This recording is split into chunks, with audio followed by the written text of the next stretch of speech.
The development of the American battle line in the modern world dates back to the late 19th century, as she emerged from her Civil War and started to project her power, first locally and then onto a world stage. As the nation grew the need for the Navy and as technology developed, it led to some interesting and odd-looking ships and/or ideas, especially when it came to the battle line, of which the battleships range from more conventional battleships like these to conversions for other purposes and/or ideas that were more outlandish, like torpedo battleships. In this video, we're going to look at some of the strangest battleships and/or ideas for the American Battle Wyoming fleet. USS Wyoming, a battleship that started life off as a normal one and ended it as a testbed for many new and exciting ideas following the Second World War. Originally, she was a Dreadnought-style battleship displacing some 27,000 tons and was powerfully armed with 12 12-in guns and a top speed of around 21 knots. She served in the First World War with the Grand Fleet and returned to the United States following the war, and continued to drill and sail around with the rest of the American battle line. We'll pick up her story in August 1927, when Wyoming was to be modernized, BB-32, as she had been designated since 1920, had been having a rough time of it as of late.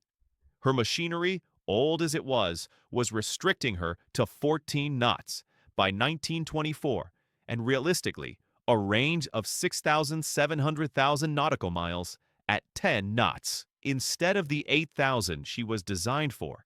So her rebuild of her machinery was in order. To do this, the ship was fitted with new oil-fired boilers and turbines, and the uptakes were altered for a single funnel. With these new turbines and boilers, it essentially meant that the ships were back to where they were when they started. An example that Dr. Norman Fredman uses in his book, U.S. Battleships, An Illustrated History, is USS Florida, as on her trials after her reconstructed. Oh, sorry. Keep it brief. The ordinary men and women Dr. Norman Fredman uses in his book, U.S. Battleships, An Illustrated History, is USS Florida, as on her trials after her reconstructed. Actions, she recorded 22 and a 4-knot top speed as compared to her originals when she achieved just over 22 knots. Now, that's not to say there weren't other additions that affected their speed, as an important one was the addition of a torpedo blister for underwater protection. It also was a good time to revise other features like rangefinders, the rear cage mast, and soon enough, the forward one, the secondary battery, given the advancements in aircraft technology, just to name a few. Given the extent of this overhaul, it surprisingly only lasted several months as she was out in having a shakedown cruise. By November 1927, Wyoming returned to service with the battleships for a short period, and by November 1940, she became flagship of the training squadron. Considering her age and the fact that she had been training sailors for several years, it made sense. This change in roles was shortly followed by the First London Naval Treaty. Because of that, ships like the Royal Navy's Iron Duke or the Imperial Japanese Navy He Wyoming, like those other ships, was to be demilitarized. Wyoming lost her recently acquired blisters side armor and the removal of guns and turret machinery from 3 of her 6 turrets. Home machinery was gutted with the removal of 1 boiler, dropping her top speed to 18 knots. This demilitarization was finished in June 1931, and she commenced training cruises around European waters. During this cruise in July, she was redesignated AG-17, a miscellaneous auxiliary. Whereover, the next 4 years and beyond, Wyoming continued her summer cruises for Naval Academy midshipmen and training cruises for sailors of other universities. During the late 1930s, she participated in several amphibious exercises, where some thought she might play a future role as a specialized assault ship. In 1940, some thought was put into arming her with more anti-aircraft guns and other smaller caliber weapons to serve the Commando ship role, others, especially the fleet training staff, wanted the ship to be another Utah, or at least a more dedicated training ship of some sort. The General Board ruled in favor of this less radical option by late 1940, as Utah was receiving more radical changes to her armament. The Wyoming maintained her main battery of guns and the remaining 5 51 caliber guns, with a few anti-aircraft guns here and there. These being 20mm guns and 50 caliber machine guns. Guns went on December 7, 1941, when the Japanese attacked Pearl Harbor in the United States entered the Second World War. Wyoming was a gunnery training ship on the East Coast. She soon became known as the Chesapeake Raider as she patrolled the area so frequently on her gunnery training cruises and the amount of ammunition she fired. Anyway, by July of 1942, her anti-aircraft guns were being upgraded with the addition of more 20mm guns and 40mm guns, along with the removal of the 50 caliber machine guns. These were further augmented throughout the next several years with more 20mm mounts and 5 38 caliber mounts, with those occupying some of the empty barbs lining the main deck or anywhere they could find room on the ship. The Chesapeake Raider helped to train thousands of gunners on the various anti-aircraft guns of the fleet, ranging from the 5 mounts to smaller anti-aircraft guns. The large refit that transformed her further came in January 1944. Seeing how she was an anti-aircraft training ship, she had no need for her remaining 12 50 caliber guns, and they were promptly removed, which merely occupied space better devoted to additional anti-aircraft weapons, as well as the surviving 50 caliber machine guns, as there were still a few around. These turrets were replaced by twin 5 38 caliber guns and another Mark 37 Director, giving Wyoming a total of 14 5 38 caliber guns at this point, along with 3 mounts, 1.1 and other smaller anti-aircraft guns. The Chesapeake Raider continued to train gunners until 1945, when the urgent need for new anti-aircraft measures to counter the kamikaze threat called her to New York for another refit, becoming flagship of Task Force 69 out of Casco Bay for anti-aircraft research headed by Admiral Willis Lee, the decorated battleship admiral of USS Washington fame. Unfortunately, Lee suffered a heart attack one day while heading out for experiments and passed away.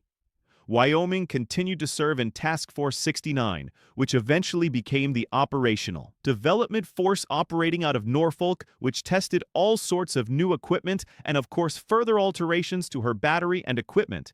On July 11, 1947, Wyoming entered Norfolk Naval Shipyard and was decommissioned on August 1st, with a lot of her material and crew being transferred to USS Mississippi. The life of USS Wyoming was certainly a long-lasting one in which she served her country in many different roles, from frontline battleship to training the sailors of the fleet and all manner of ship handling, especially gunnery, during the Second World War. If you've seen my video on weird Russian battleships, you'd know I Torpedo battleship mentioned the fact that some in the United States Navy were keen on developing a torpedo battleship. This idea developed a bit earlier in the United States Navy. Although battleships had carried torpedoes as early as 1875, they weren't a serious explosive risk, as demonstrated by the Spanish-American War. Still, as the technology related to the torpedo developed, and so did gun ranges, the Naval War College of the United States began to experiment in war games. They found that fleets that used the torpedo effectively decisively won the engagement over an enemy who didn't, resulting in the General Board requesting battleships be given 1 or 2 submerged torpedo tubes, where, to quote Dr. Fredman, the next logical step was a capital ship armed primarily with torpedoes. W.L. Rogers, the later president of the Naval War College, proposed such a craft during the 1903 session of that institution. Although it was evaluated in some detail, Rogers' proposal did not progress further, probably because of advances in gunnery that extended the likely battle range well beyond 3,000 yards. The idea was revived 3 years later by Lieutenant Commander Frank Herman Schofield.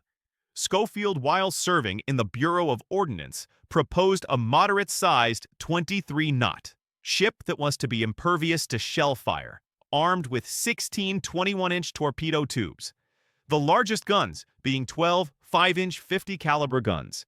The weight saved on guns would go to armor, and the displacement would be around 14,000 tons.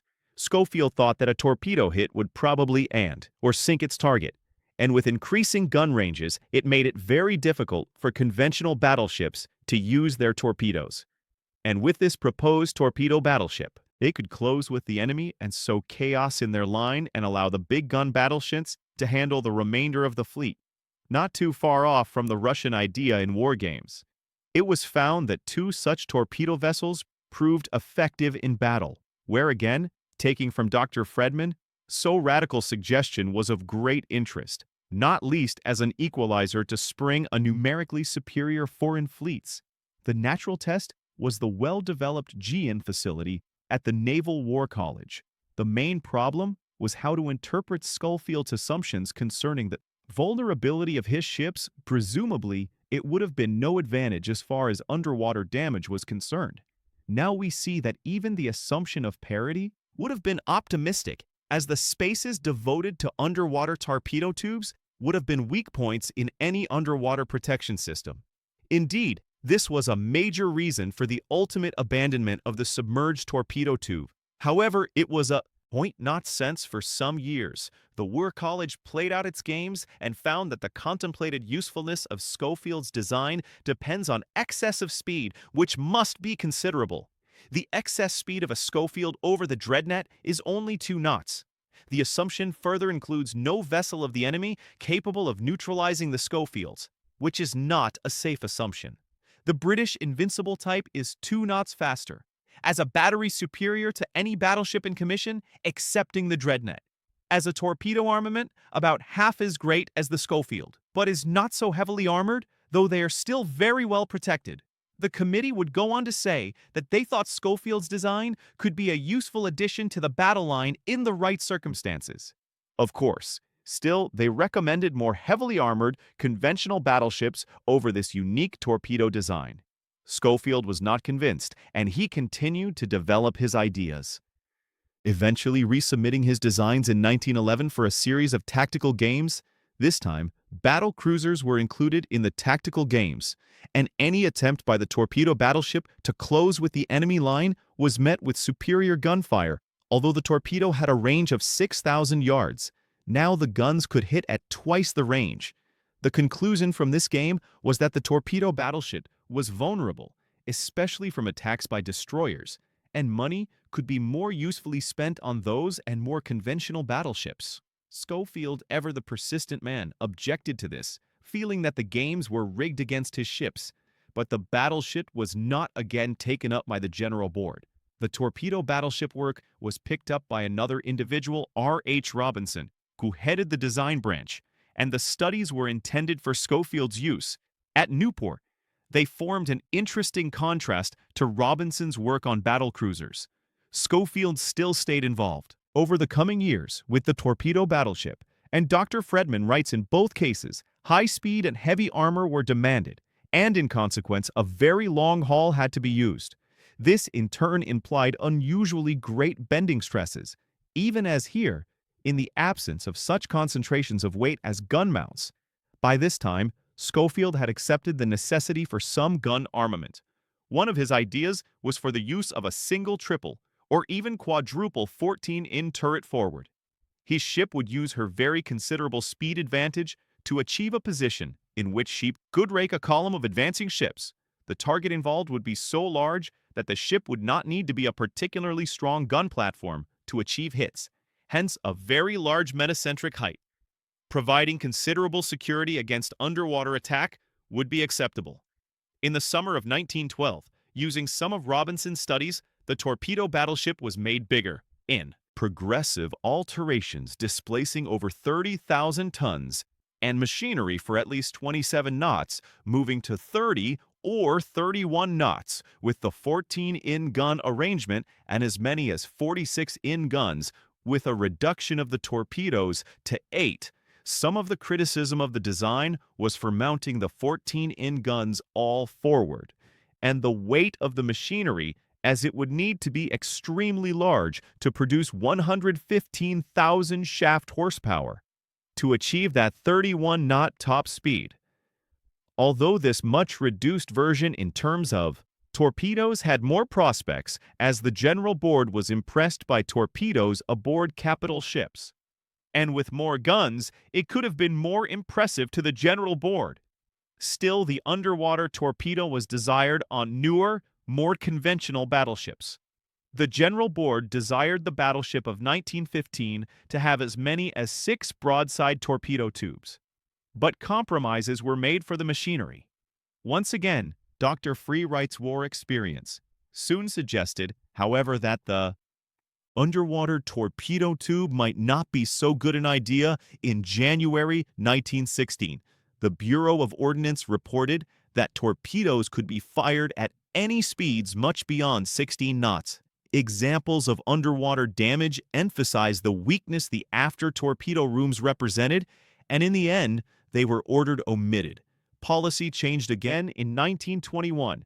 From the South Dakota's BB-49 class, on ships would only have above-water tubes. Early plans for battleship reconstruction also included these weapons. Not until 1924 was the elimination of all capital ship torpedo tubes seriously advocated, although the torpedo battleship concept had been developed in the 1900s and 1910s and had not been seriously considered since then. This was certainly the official death blow to the concept in the United States Navy. Our next and final battleship we're going to take a look at is USS Utah, a Utah, Florida-class battleship commissioned in 1911, a predecessor to the Wyoming being. Armed with 10 12-inch guns on a 21,000-ton displacement and a top speed of just under 21 knots, Utah, much like Wyoming, participated in World War I in many of the post-war drills, refits, and other activities battleships of the American fleet did.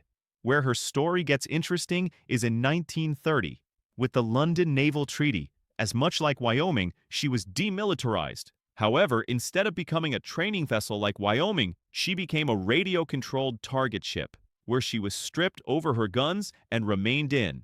Appearance: a battleship, in that her empty turrets remained in place and her casemates were merely covered over. She even retained her Tage foremast and pole M. However, by the treaty, she was entirely disarmed. She was reclassified AG-16 and recommissioned in 1932, passing her RIDO control trials, and a quote from the Excellence website, Naval History and Heritage Command. Over the next 9 years, the former battleship performed a vital service to the fleet as a mobile target, contributing realism to the training of naval aviators and dive torpedo and high-level bombing. Thus, she greatly aided the development of the tactics in those areas.